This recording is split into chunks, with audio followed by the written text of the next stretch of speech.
एक मोठी बातमी समोर येते। एकनाथ शिंदे, देवेंद्र फडणवीस आणि अजित पवारांची आज पुन्हा एकदा बैठक होण्याची शक्यता आहे। आज मुंबईत तिघांमध्ये अंतिम चर्चा होण्याची शक्यता आहे। अजित पवार गटाला 4 ते 5 जागा मिळणार अशी सूत्रांची माहिती आहे। आज रात्रीच महायुतीच्या याद्या दिल्लीला जातील आणि उद्या उमेदवार घोषित होतील अशी देखील सूत्रांची माहिती आहे।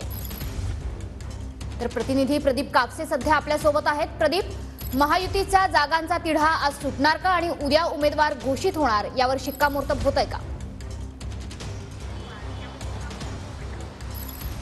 मनश्री, अगदी बरोबर आहे। खरं तर काल रात्री उशिरा दिल्लीमध्ये मुख्यमंत्री एकनाथ शिंदे, अजित पवार, देवेंद्र फडणवीसांची बैठक झाली।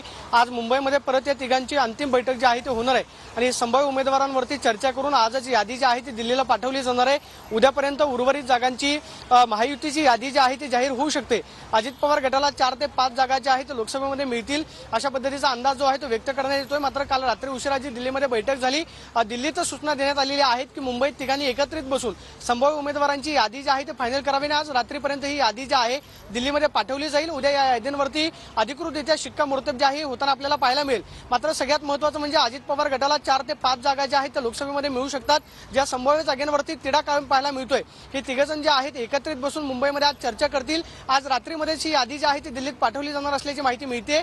खरं तर उद्यापर्यंत ही उमेदवारांची यादी घोषित होती काही पण महत्त्वाचं असणार आहे। मात्र काल रात्री उशिरा जी दिल्लीमध्ये बैठक पार पडली त्या बैठकीमध्ये सूचना देण्यात आलेल्या आहेत की मुंबईत बसून आजच्या आजच तोडगा जो आहे तो काढून लवकरात लवकर यादी जी आहे ती दिल्लीला पाठवली जावी।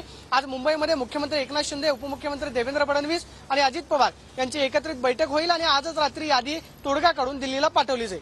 मनश्री, नक्कीच प्रदीप, त्यामुळे एकंदरीतच आपण बघतोय की मुंबईमध्ये तिघांची ही अंतिम चर्चा आज होऊ शकते। तुर्तास धन्यवाद या सविस्तर माहितीबद्दल। या बैठकीवर आपलं लक्ष असेलच।